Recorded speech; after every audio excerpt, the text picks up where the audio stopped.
Hi students, in today's video we are going to discuss the remaining part of our first chapter, that is hospital. In first part of chapter we are studying definition, functions and classification of hospital. Classification of hospital on the various criteria. In this second part we will continue with next point, that is management and organization of hospital along with health delivery system in India. So let's start with organization of hospital or typical hospital organization. The organization and management is depends upon type of hospital and ownership of hospital. Organisation किंवा हॉस्पिटलमध्ये काम करणारी जी management committee आहे किंवा जे अधिकारी आहेत ते कशा प्रकारचे असणार आहेत, ते कशावर डिपेंड असणार आहेत, तर type of hospital and ownership of hospital म्हणजे किती मोठं आहे हॉस्पिटल, कोणत्या टाईपचं आहे आणि कोणी ओन केलेलं आहे, हॉस्पिटल कोणाच्या कंट्रोलखाली हॉस्पिटल चालत आहे त्याच्यावरती ते डिपेंड असणार आहे. देन आपण बॉडी बघूया, म्हणजे त्याचं ऑर्गनायझेशन कसं आहे हॉस्पिटलचं. Then here is the organisation of hospital or typical hospital organisation. In that top management is the governing body. सगळ्यात वरती जी पोस्ट आहे किंवा ज्यांच्याकडून हॉस्पिटलचे व्यवहार जे आहेत ते कंट्रोल केले जाणार आहेत ते म्हणजे गव्हर्निंग बॉडी, जे सगळ्यात टॉप मॅनेजमेंट आहे. Governing body it is top management board of trustee. Then second आहे administrator, master in hospital administration or MBA. त्यांच्या खालोखाल आहे administrator. Administrator is a master in hospital administration or MBA. त्यांचं education जे आहे ते master in hospital administration किंवा MBA झालं असलं पाहिजे. तो पर्सन ॲडमिनिस्ट्रेटर म्हणून तिथे वर्क करणार आहे. त्यांच्या अंडर जे डिपार्टमेंट येतात त्याच्यामध्ये फर्स्ट आहे clinical service department. In that HOD is MD और MS. क्लिनिकल सर्व्हिस डिपार्टमेंट जो त्याचा हेड ऑफ डिपार्टमेंट जो आहे त्याचं एज्युकेशन किंवा त्याचं क्वालिफिकेशन जे असणार आहे ते MD किंवा MS असणं गरजेचं आहे. देन नेक्स्ट डिपार्टमेंट आहे pharmacy. In that HOD is MPharm with pharmacology and toxicology. Pharmacy डिपार्टमेंटचा जो HOD असणार आहे त्याचं क्वालिफिकेशन हे MPharm असलं पाहिजे in subject pharmacology and toxicology. Then third department आहे नर्सिंग डिपार्टमेंट. त्याचा जो HOD असणार आहे तो MSc विथ नर्सिंग असला पाहिजे. देन फोर्थ डिपार्टमेंट आहे जनरल ॲडमिनिस्ट्रेशन. त्याचा HOD जो असणार आहे तो MCom किंवा MBA असला पाहिजे. आणि लास्ट डिपार्टमेंट आहे maintenance. In that department HOD is a engineer. पहिलं clinical service department, then pharmacy department, then nursing department, then general administration department, then maintenance department. In first department that is clinical service department. त्याच्या under ज्या कोणत्या service येतात त्या आपण बघूया. त्याच्यामध्ये general medical service, surgical service, obstetrical and maternity service, then laboratory and pathology service, then next radiology, then dental, then dietary, and next one last one is a outpatient department. Clinical सर्व्हिसच्या under कुठले कुठले class येतात, services येतात, तर general medical service, surgical service, maternity service, obstetrical and maternity service, laboratory and pathology service, radiology service, dental service, dietary service आणि outpatient department service. Then next department जे आहे ते फार्मसी डिपार्टमेंट. जी कामे आहेत pharmacy department किंवा त्यातली division जी आहेत त्यामध्ये फर्स्ट आहे डिस्पेन्सी, जे IPD अँड OPD साठी. IPD म्हणजे काय, इन पेशंट डिपार्टमेंट, आणि OPD म्हणजे आउट पेशंट डिपार्टमेंट. हे डिस्पेन्सिंग फार्मसीकडून कोणाला केलं जातं, हॉस्पिटलमध्ये, तर इनपेशंट आणि आउटपेशंट डिपार्टमेंटला. देन त्याचं मॅन्युफॅक्चरिंग कसं असलं पाहिजे, ते स्टराईल आणि नॉन स्टराईलमध्ये. देन नेक्स्ट सर्विस त्याच्यामध्ये क्लासिफाय होतं इथे quality control, then medical store, आणि लास्ट वन इथं क्लिनिकल फार्मसी. हे फार्मसी डिपार्टमेंटच्या अंडर येतात. ते nursing department is a most important service provided by hospital. त्याच्यासाठी नर्सिंग डिपार्टमेंट ही महत्त्वाचे आहे. Then fourth one is a general administration. General administration त्याच्या अंडर काय काय येतात, तर office, record, accounts and finance, registration, stores and purchase. म्हणजे जे काही रेकॉर्ड मेंटेन करायचे आहेत, जे डॉक्युमेंटेशन करायचे आहेत, ते जनरल ॲडमिनिस्ट्रेशनमधून करावे लागते. जनरल ॲडमिनिस्ट्रेशनच्या अंडर काय काय येतात, office, record, accounts and finance, registration, stores and purchase. Then last one that is maintenance department. Maintenance department कोणाच्या अंडर येते, तर इंजिनियर. त्याचा जो HOD असतो तो इंजिनियर असतो. त्याच्या अंडर कुठली कामं आहे, housekeeping, plumbing, electricity maintenance, landscaping आणि गार्डनिंग. ह्या सगळ्या गोष्टींकडे कोण लक्ष देणार आहे, तर maintenance department. That is HOD कोण आहे, त्याचा इंजिनियर. हे आपण बघितलं governing body, organisation of hospital. Next part is a governing body. It is a top management in hospital which is responsible for functioning of hospital, providing patient care. Governing body हे top management, top लेवलची management जे काय करते, हॉस्पिटलमधून सोयीसुविधा पुरवण्याचे काम करते. म्हणजे ॲक्च्युली स्वतः हेल्थ सर्विस प्रोव्हाइड करत नाहीत, पण त्यांच्या हॉस्पिटलच्या थ्रू पेशंटची केअर घेतली जाते. It is a top management in hospital which is responsible for functioning of hospital, providing patient care. and it is usually from some political subdivision. Governing body जी आहे ती पॉलिटिकल सबडिव्हिजनमधून नेमलेली असते.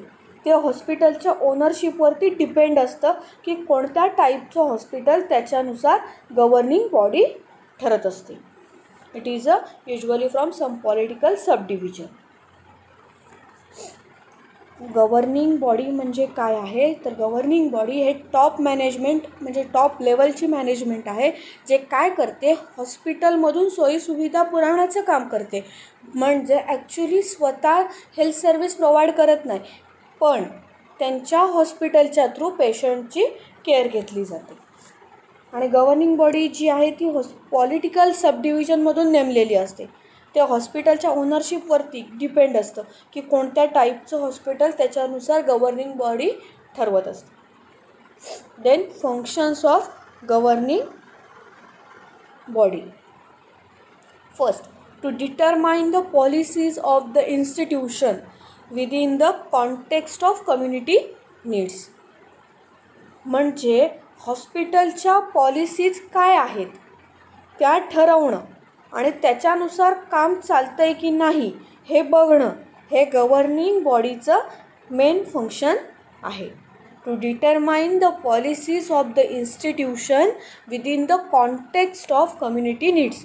म्हणजे हॉस्पिटलच्या पॉलिसीज काय आहेत त्या ठरवणं आणि त्याच्यानुसार काम चालतं आहे की नाही हे बघणं, हे गव्हर्निंग बॉडीचं मेन फंक्शन आहे. Then next, to provide equipment and facilities to conduct patient care programs. Patient care programmes arrange करण्यासाठी जे काही इक्विपमेंट्स लागतात किंवा फॅसिलिटीज लागतात त्या प्रोव्हाइड करण्याचं काम गव्हर्निंग बॉडी करते. To provide equipment and facilities to conduct patient care programmes. Patient care programmes arrange करण्यासाठी जे काही इक्विपमेंट्स लागतात किंवा फॅसिलिटीज लागतात त्या प्रोव्हाइड करण्याचं काम गव्हर्निंग बॉडी करते. then नेक्स्ट आहे to see that proper professional standards are define and maintain. हॉस्पिटलमध्ये स्टँडर्ड्स मेंटेन केले गेले आहेत की नाही, प्रोफेशन कशा प्रकारे वर्क करतात, प्रोफेशनमधील माणसं ते चेक केले जाते की नाही, हे सगळं गव्हर्निंग बॉडीच्या फंक्शनमध्ये येतं. To see that proper professional standards are define and maintain. Then last आहे to coordinate professional interest with administrative, financial and community needs. हे झालं गव्हर्निंग बॉडी आणि त्याची फंक्शन्स. देन नेक्स्ट आहे administrator. Administrator is a link between board and all health departments. Administrator जो आहे तो governing body म्हणजे टॉप मॅनेजमेंटच्या नंतर येतो आणि ॲडमिनिस्ट्रेटरच्या खाली जे बाकीचे डिपार्टमेंट आहेत हॉस्पिटलमधले ते वर्क करत असतात. म्हणजे it is a link between board and all health departments. म्हणजे त्या दोघांमध्ये कम्युनिकेशन करण्याचं काम ॲडमिनिस्ट्रेटर करतो. Administrator is a link between board and all health departments. Administrator जो आहे तो गव्हर्निंग बॉडी म्हणजे टॉप मॅनेजमेंटच्या नंतर येतो आणि ॲडमिनिस्ट्रेटरच्या खाली जे डिपार्टमेंट आहेत जे आपण आत्ता बघितले कुठले कुठले आहेत, क्लिनिकल सर्व्हिस आहे, फार्मसी आहे, नर्सिंग आहे, जनरल ॲडमिनिस्ट्रेशन आहे आणि मेंटेनन्स, ह्या सगळ्या डिपार्टमेंटच्या आणि गव्हर्निंग बॉडीच्या मधलं जे कम्युनिकेशन कोण करून देतं तर ॲडमिनिस्ट्रेटर. आता administrator roles and responsibilities of administrator. त्याच्यामध्ये first attending meetings of governing body. Governing बॉडीच्या ज्या काही मीटिंग्स असतील त्या अटेंड करायचं काम कोण करतं तर administrator. Attending meeting of governing body. Then next आहे framing policies decided by governing body. जर एखादी गव्हर्निंग बॉडीने जर एखादी पॉलिसी डिपेंड केली असेल गव्हर्निंग बॉडीने जर एखादी पॉलिसी डेव्हलप केली असेल तर ती कशा प्रकारे आपण यूज करू शकतो हॉस्पिटलमध्ये, तर त्याच्याबद्दल डिसाईड करण्याचा जो अधिकार आहे तो ॲडमिनिस्ट्रेटरला असतो. Framing policies decided by governing body. Governing बॉडीने जर एखादी पॉलिसी डेव्हलप केली असेल तर ती कशा प्रकारे आपण यूज करू शकतो हॉस्पिटलमध्ये, तर त्याच्याबद्दल कसं डिसाईड करायचा हा अधिकार ॲडमिनिस्ट्रेटरला असतो. ते नेक्स्ट आहे executing overall rules and regulations in hospital. हॉस्पिटलमधील जे रूल्स आणि रेग्युलेशन्स जे आहेत ते व्यवस्थित फॉलो केले जात आहेत की नाही ते चेक करण्याचं कामसुद्धा ॲडमिनिस्ट्रेटरकडे असते. Executing overall rules and regulations in hospital. हॉस्पिटलमधील जे रूल्स आणि रेग्युलेशन जे आहेत ते व्यवस्थित फॉलो केले जात आहेत की नाही ते चेक करण्याचं कामसुद्धा ॲडमिनिस्ट्रेटरकडे असते. Then next attending meetings of medical and paramedical staff. ज्याप्रमाणे ॲडमिनिस्ट्रेटर गव्हर्निंग बॉडीच्या मीटिंग अटेंड करतो त्याप्रमाणेच त्याला मेडिकल अँड पॅरामेडिकल स्टाफच्या मीटिंगसुद्धा अटेंड कराव्या लागतात. Attending meetings of medical and paramedical staff.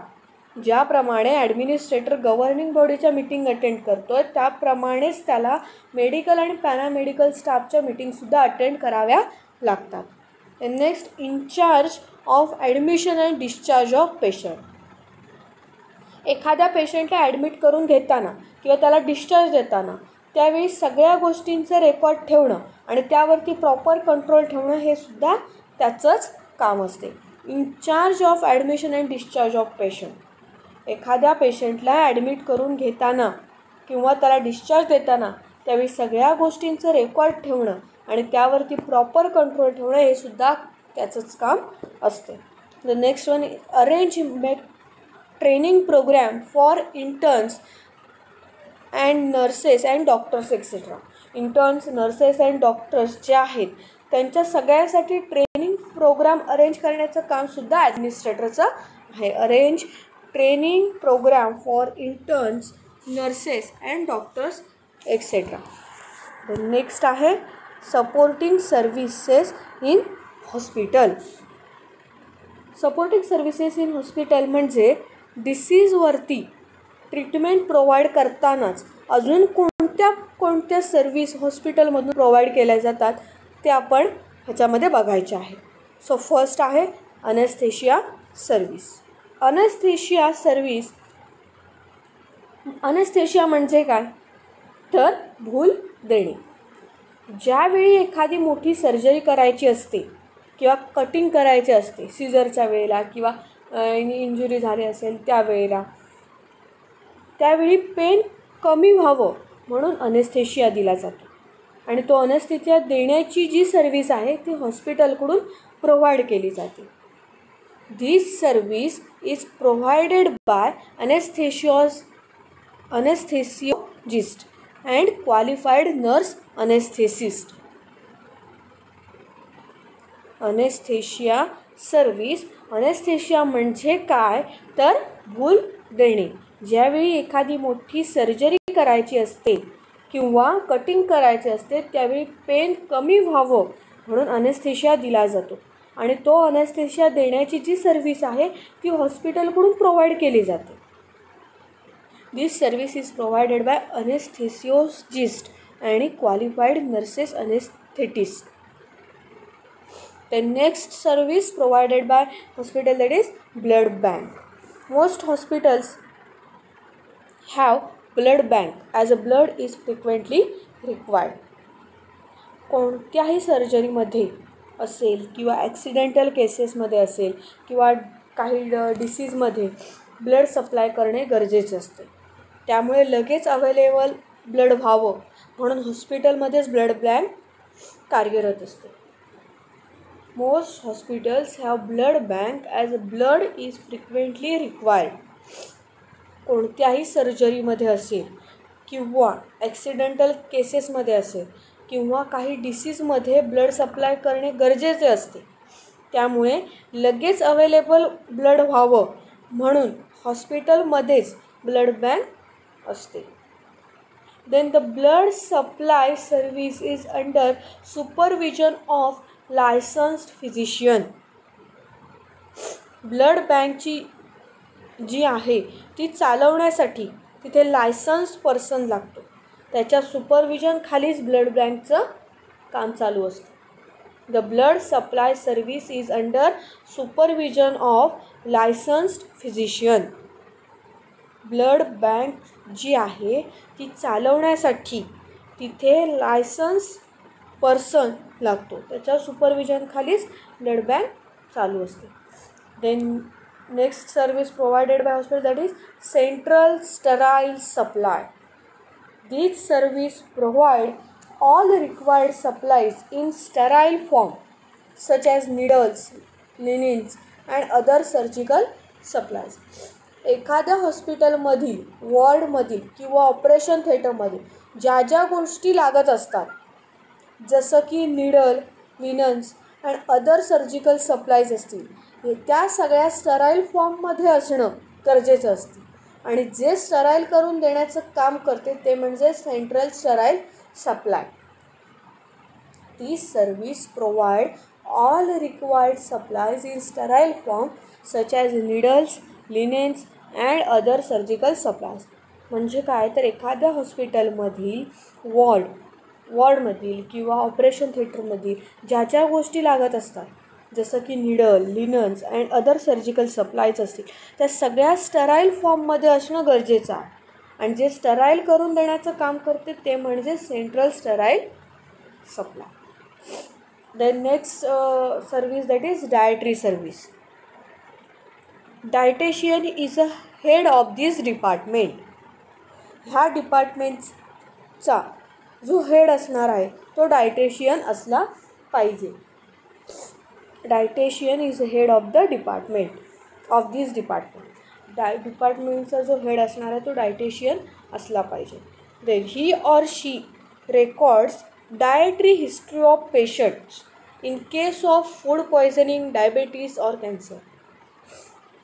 ज्यावेळी फूडशी किंवा डाएटशी रिलेटेड एखादा डिसीज असेल किंवा एखादी केस असेल त्यावेळी त्या डायटेशियनने त्या पेशंटची फूड हिस्ट्री लिहून घेतलेली असली पाहिजे, डाएट हिस्ट्री घेतली पाहिजे. जर एखाद्या पेशंटला फूड पॉयझन झालं असेल किंवा डायबेटिक पेशंट आहे तर त्याच्यामध्ये डाएट सांभाळणं गरजेचं असतं. अशा वेळी डाएटची हिस्ट्री त्या डायटेशियनने लिहून घेतलेली असली पाहिजे. He or she records dietary history of patient in case of food poisoning, diabetes और इन कॅन्सर. ज्यावेळी फूडशी किंवा डाएटशी रिलेटेड एखादा डिसीज असेल किंवा एखादी केस असेल त्यावेळी डायटेशियनने त्या पेशंटची फूड हिस्ट्री लिहून घेतलेली असली पाहिजे, डाएट हिस्ट्री घेतली पाहिजे. जर एखाद्या पेशंटला फूड पॉयझन झालं असेल किंवा डायबेटिक पेशंट आहे तर त्याच्यामध्ये डाएट कसं सांभाळलं गेलं पाहिजे ही हिस्ट्रीसुद्धा डायटेशियनने त्याला सांगितली पाहिजे आणि ती त्याच्याकडे रेकॉर्ड त्याचा असला पाहिजे. He or she counsel the patient diet. He or she counsel the patient diet और फूड हॅबिट्स. त्याने पेशंटला काउन्सिलिंग पण केलं पाहिजे की कोणत्या प्रकारचे डाएट घेतलं पाहिजे किंवा फूड हॅबिट्स काय असल्या पाहिजेत हे सुद्धा त्या डायटेशियनने त्या पेशंटला सांगितलं पाहिजे. Then next service that is nursing services. Most important service provided by hospital.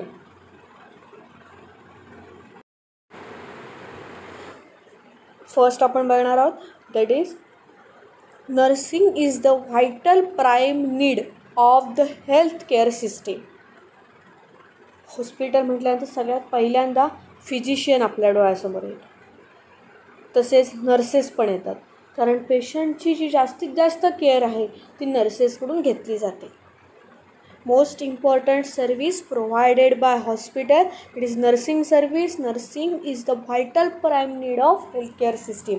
Hospital म्हटल्यानंतर आपण सगळ्यात पहिल्यांदा फिजिशियन आपल्या डोळ्यासमोर येतो आणि त्याच्यानंतर कोण येतं तर नर्स येते कारण पेशंटची जी जास्तीत जास्त केअर आहे ती नर्सेसकडून घेतली जाते.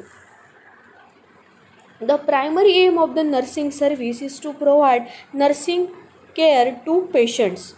Nursing constitute single largest group of employees in the hospital. Nursing director is the in charge of nursing service. The nursing director is responsible for administrator.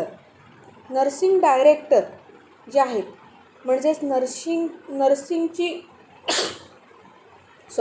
नर्सिंगची head of department जो कोणी पर्सन असेल किंवा असणार आहे तो MSc नर्सिंग कंप्लीट केलेलं असलं पाहिजे आणि तो responsible to administrator.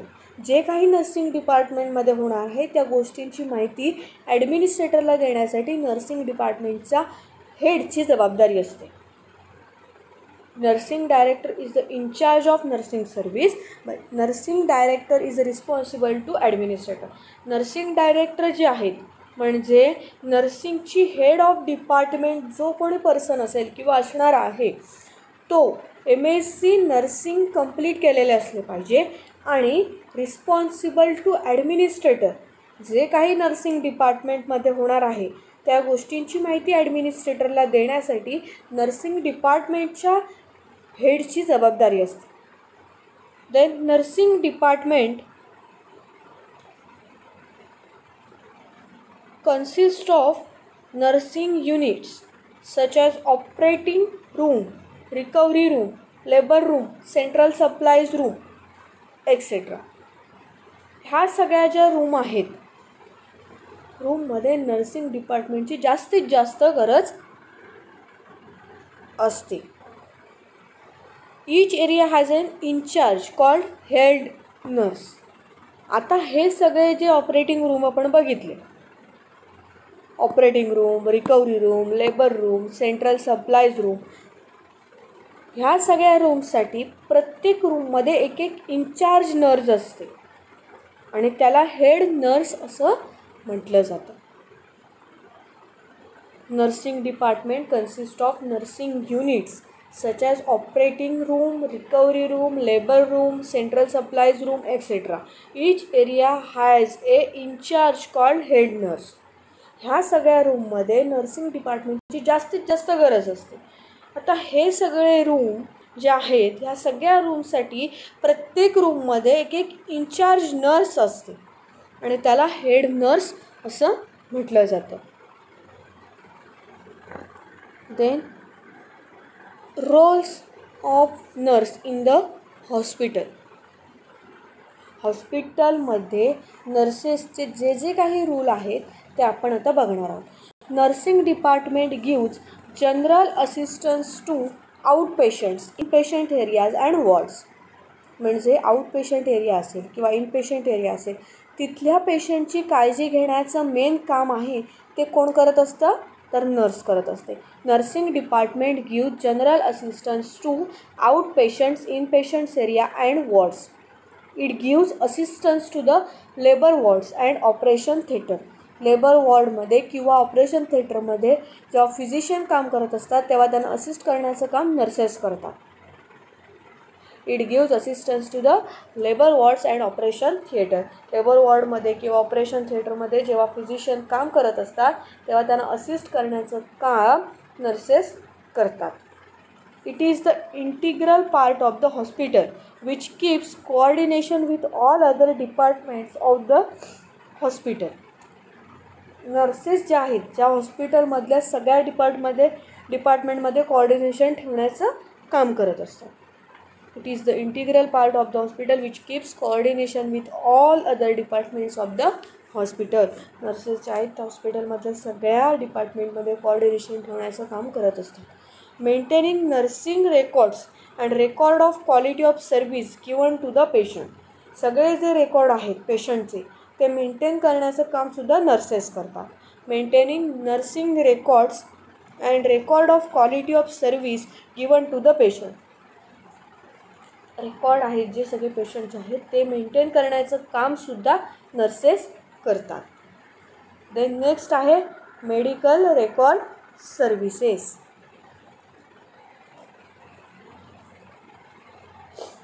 Medical record म्हणजे काय? पेशंट हॉस्पिटलमध्ये ॲडमिट झाल्यापासून त्याचा डिस्चार्ज होईपर्यंत पेशंटकडून जी जी माहिती कलेक्ट केली जाते किंवा त्याला ज्या टाईपचे ड्रग दिले जातात किंवा कोणती ट्रीटमेंट केली जाते ह्या सगळ्याचं रेकॉर्ड मेंटेन केलं जातं आणि ते मेडिकल रेकॉर्ड प्रत्येक हॉस्पिटलने मेंटेन केलेलं असलं पाहिजे. त्यामुळे फिजिशियन पेशंटमध्ये काय काय कम्युनिकेशन झालं आहे किंवा कोणत्या प्रकारचे मेडिसिन दिले गेले आहेत हे ते ह्या रेकॉर्डवरून कळू शकते. Each hospital maintain adequate medical record. It provides communication between physician and patients. It includes identification data, family history, present illness, physical examination data, special examination data, diagnosis, treatment, conditions on discharge. म्हणजे काय medical service record service म्हणजे काय तर patient हॉस्पिटलमध्ये admit झाल्यापासून त्याचा discharge होईपर्यंत पेशंटकडून जी जी माहिती कलेक्ट केली जाते किंवा त्याला ज्या टाईपचे ड्रग दिले जातात किंवा कोणती ट्रीटमेंट केली जाते ह्या सगळ्याचं रेकॉर्ड मेंटेन केलं जातं आणि ते मेडिकल रेकॉर्ड प्रत्येक हॉस्पिटलने मेंटेन केलेलं असलं पाहिजे. त्यामुळे फिजिशियन आणि पेशंटमध्ये काय कम्युनिकेशन झालं आहे किंवा कोणत्या प्रकारचे मेडिसिन दिले गेलं आहे ते ह्या रेकॉर्डवरून आपल्याला कळू शकते.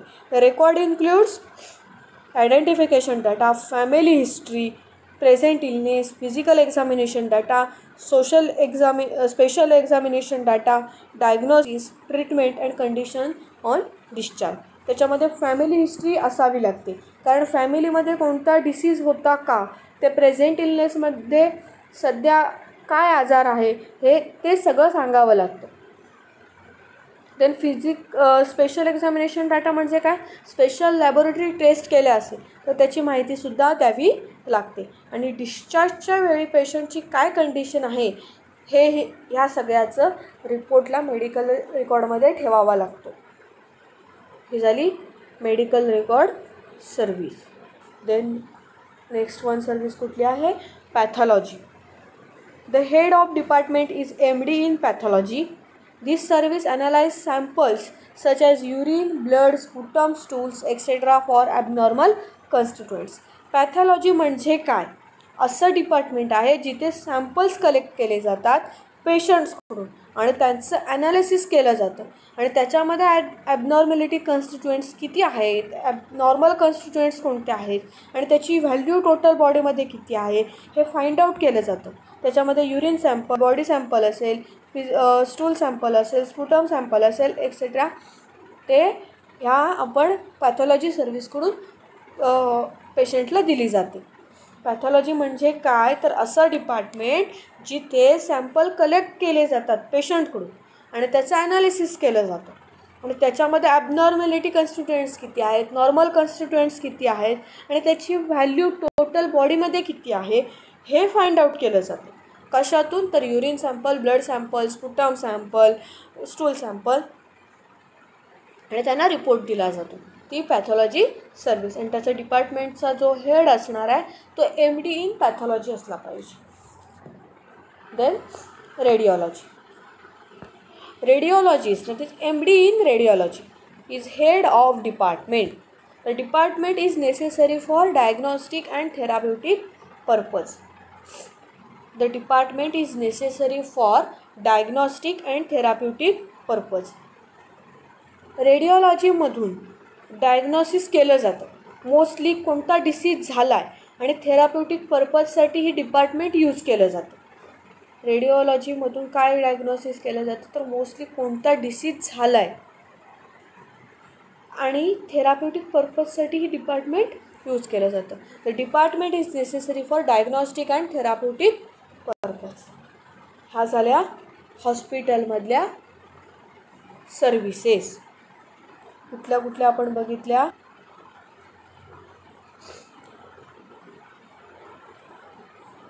Supporting service in hospitals, anaesthesia service, blood bank service, central sterile supply service, dietary service, nursing services, then pathology services, medical record services, then pathology services, radiology services. या 8 सपोर्टिव्ह सर्व्हिस हॉस्पिटलमधून आपल्याला पेशंटला मिळतात. देन नेक्स्ट आहे health delivery system in India. In the central government, there is Union Ministry of Health and Family Welfare, which formulates and plans the overall health scheme. It also offers financial assistance to the state governments. The following एक chart आहे तो आपण बघायचा याच्यानंतर. त्याच्या आधी in the central government there is the union ministry of health and family welfare which formulates and plans the overall health scheme. म्हणजे भारतामध्ये कोणत्या प्रकारे आरोग्य सुविधा ह्या पेशंटपर्यंत पुरविल्या जातात, गावोगावी कशा प्रकारे आरोग्य सुविधा पुरवल्या जात आहेत त्याच्याबद्दलची माहिती ह्या पार्टमध्ये आपल्याला बघायची आहे. भारतामध्ये ज्या आरोग्य सुविधा पुरवल्या जातात त्या सेंट्रल गव्हर्नमेंटकडून पुरवल्या जातात, म्हणजे केंद्र शासनाकडून किंवा राज्य शासनाकडून पुरवल्या जातात. म्हणजे स्टेट गव्हर्नमेंटकडून ज्यावेळी सेंट्रल गव्हर्नमेंट ह्या सुविधा पुरवत असतं त्यावेळी त्यांची एक युनियन मिनिस्ट्री असते, म्हणजे एक मंत्रिमंडळ असतं ज्याला union ministry of health and family welfare असं म्हटलं जातं. तसेच स्टेट गव्हर्नमेंटचे सुद्धा मंत्रिमंडळ असतात, त्याला युनियन मिनिस्ट्री असं म्हटलं जातं. पहिल्यांदा आपण सेंट्रल गव्हर्नमेंटकडून कोणत्या प्रकारे मिनिस्ट्री असते आणि त्याच्याकडून कशा प्रकारे हेल्थ डिलिव्हरी सिस्टीम राबविली जाते ते आपण बघूया. Central government also offers financial assistance to the state governments. म्हणजे केंद्राकडून स्टेट गव्हर्नमेंटला सुद्धा फायनान्शियल सपोर्ट प्रोव्हाइड केला जातो ड्यू टू हेल्थ रिलेटेड गोष्टी पुरवण्यासाठी. केंद्राकडून स्टेट गव्हर्नमेंटला सुद्धा फायनान्शियल सपोर्ट प्रोव्हाइड केलेला असतो. कारण का केलेला असतो? ड्यू टू हेल्थ रिलेटेड गोष्टी त्या गावापर्यंत पोहोचवण्यासाठी किंवा पुरवण्यासाठी. The following chart explains the organization of health delivery system at central government level. Central गव्हर्नमेंटला जी union ministry of health and family welfare आहे त्याच्यामध्ये कशा प्रकारे मिनिस्ट्री आहे, कोणकोणते मंत्रिमंडळ आहेत त्याच्यामध्ये ते आपण बघायचं आहे. सो हा आहे त्याचा chart. First, minister of state for health. First, minister of state for health. राज्याचा जो हेल्थ मिनिस्टर आहे तो त्याच्या under secretary, joint secretary, deputy secretary, then two director general of health services DGHS, director generals of health services. त्याच्या खालोखाल किती येतात? Deputy director of health services, that is DHS. DHSच्या under DHS for medical care and hospital, DHS for public health, DHS for general administration. हे झालं minister of state for health. State गव्हर्नमेंटमध्ये minister of state, राज्याचा जो health minister आहे तो त्याच्या under secretary, joint secretary, deputy secretary, then two director general health services that is DGHS. त्याच्या under जो होतो तो deputy director of health services that is DHS for medical care and hospital, DHS for public health, DHS for general administration. Then त्याचबरोबर minister of health and family welfare. Minister of health and family welfare त्याच्या under परत secretary, commissioner, two deputy commissioners, joint secretary, deputy secretary आणि regional directors. Minister of health and family वेलफेअरच्या under secretary, commissioner, त्याच्यानंतर two deputy commissioner, joint secretary, deputy secretary and last one is a regional directors. हे झाले cabinet rank minister for central government.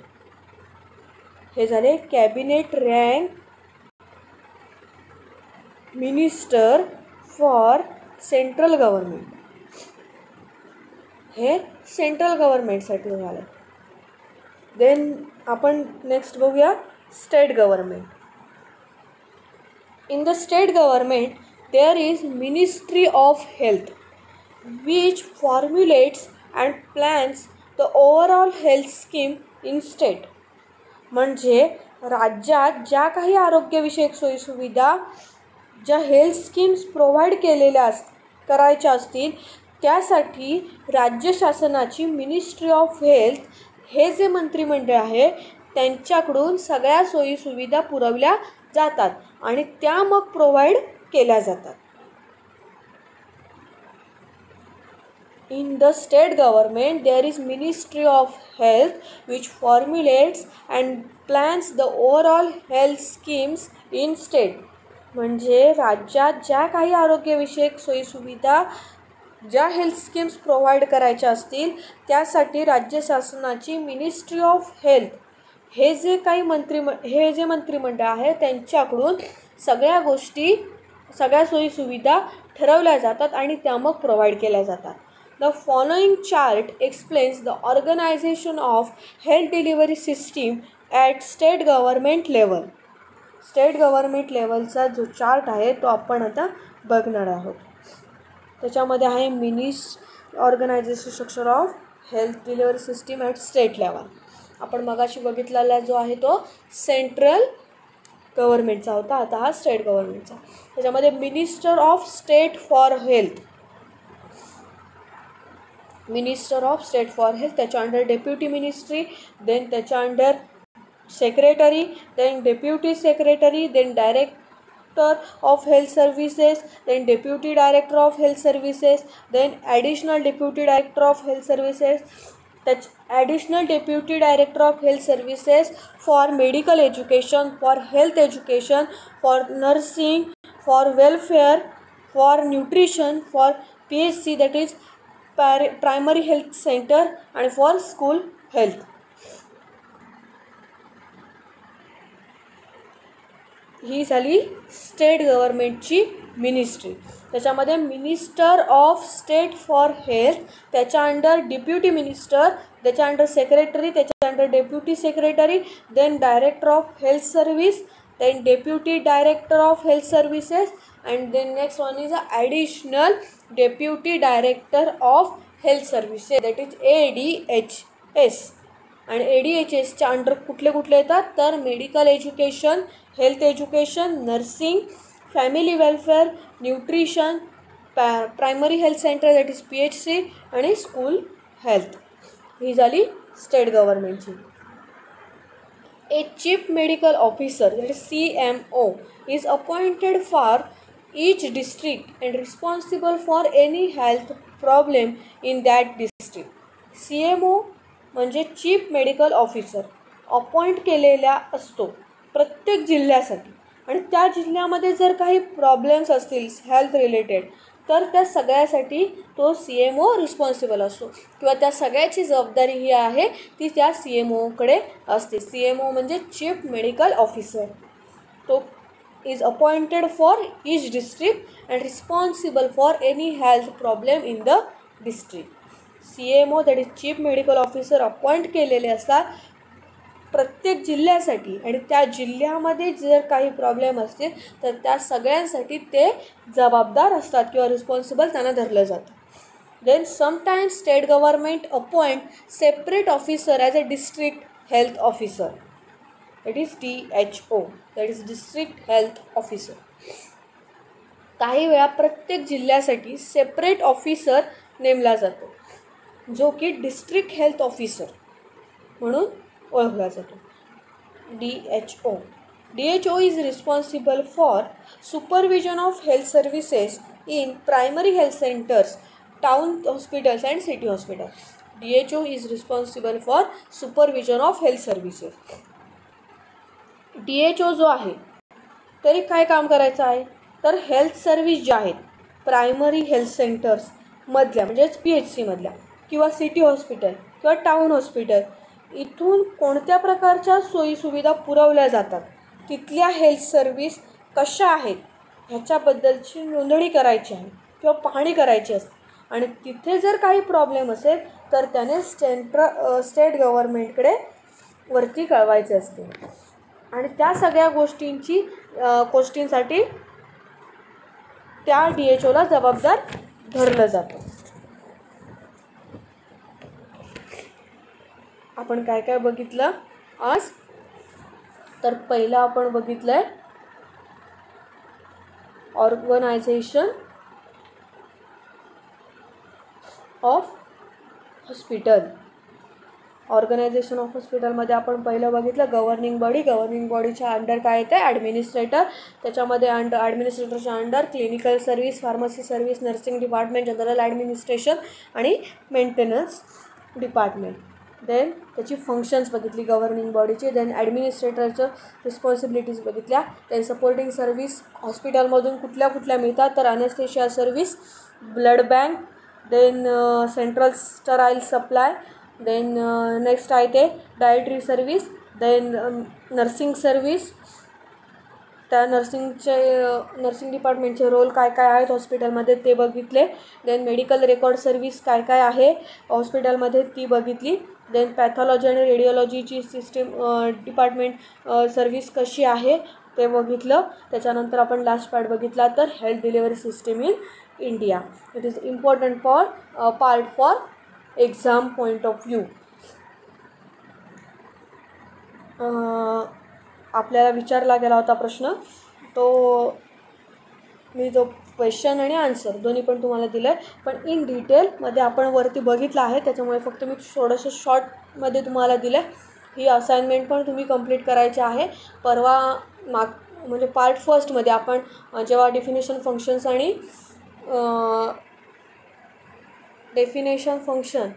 आणि काय बघितलं आपण पहिल्या पार्टमध्ये,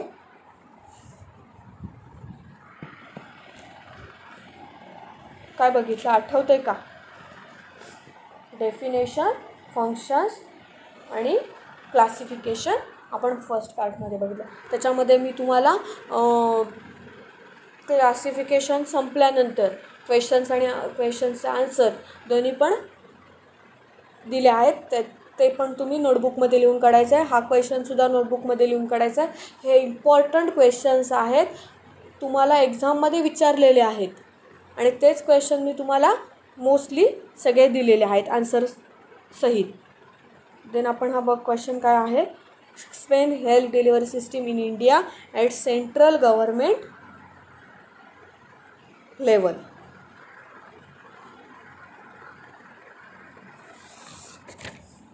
So students aware, a first chapter that is hospital, it ends up with this lecture and we will meet soon new video of next chapter. So ह्याच्यामध्ये जर कोणाला doubt असेल, काही तुम्हाला अडचण असेल तर तुम्ही मला पर्सनली विचारू शकता. So thank you.